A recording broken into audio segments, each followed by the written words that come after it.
নকশা বহির্ভূতভাবে বহুতল ভবন নির্মাণের অভিযোগে নারায়ণগঞ্জের আলম খান লেনে অভিযান চালাচ্ছে রাজুক।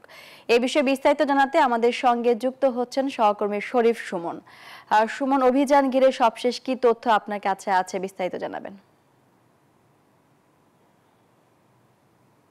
আপনি যেমন জানাছিলেন, নারায়ণগঞ্জে নকশা বহির্ভূত বহুতল ভবন নির্মাণের অভিযোগে এখানে কিন্তু রাজুকের ভ্রাম্যমাণ আদালতের নির্বাহী ম্যাজিস্ট্রেট তাহমিনা পারভিনের নেতৃত্বে অভিযান পরিচালনা করছে এবং ইতিমধ্যে এখানে আলম খান লেন এলাকার একটি বহুতল ভবনে কিন্তু নকশা বহির্ভূতভাবে নির্মাণের অভিযোগে এখানে কিন্তু তারা জরিমানা 1 লক্ষ টাকা জরিমানার পাশাপাশি এখানে যে বর্ধিত অংশ সেই অংশ কিন্তু ইতিমধ্যেই কেটে দেওয়া হয়েছে। আপনাদেরকে আমরা দেখা যাচ্ছে এখানে কিন্তু আপনারা দেখতে পাচ্ছেন যে রাজু বান্ডেল থাকলে প্রতি সেনমানিতে টাকা বাঁচবে।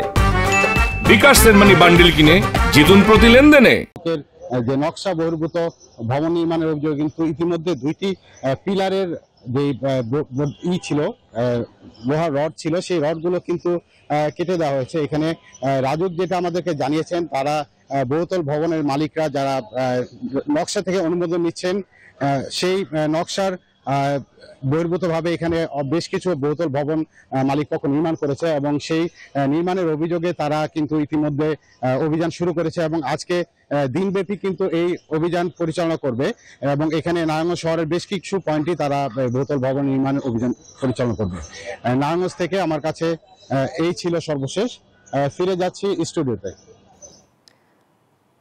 সুমন, আপনাকে ধন্যবাদ।